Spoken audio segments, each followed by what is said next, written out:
السلام علیکم۔ اگر مچھلی کا کانٹا حلق میں پھنس جائے تو کیا کریں؟ آج کی اس ویڈیو میں آپ کو بتاؤں گا اگر آپ کے گلے میں مچھلی کا کانٹا پھنس جائے تو اس وقت آپ کو کیا کرنا چاہیے۔ مچھلی کا کانٹا پھنس جائے تو اسے نکالنے کے 4 طریقے۔ اگر حلق میں مچھلی کا کانٹا اٹک جائے تو لیموں کا رس پینے سے کانٹا گل کر نیچے چلا جائے گا۔ دوسرا طریقہ یہ ہے کہ اگر حلق میں مچھلی کا کانٹا پھنس جائے تو کچا انڈا پھینٹ کر پی لیں، کانٹا نکل جائے گا۔ اور تیسرا طریقہ جو بے حد آسان ہے، اگر حلق میں مچھلی کا کانٹا پھنس جائے تو گڑ کھا لیں اور مچھلی کا کانٹا نکل جائے گا۔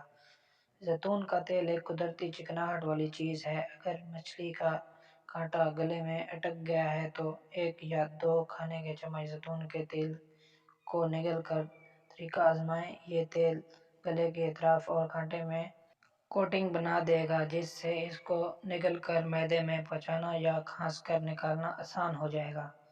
اگر آپ کو میری ویڈیو اچھی لگی ہو تو ویڈیو کو لائک کر دیں۔ ملتے ہیں نیکسٹ ویڈیو میں، تب تک رکھیں اپنا خیال۔ اللہ حافظ۔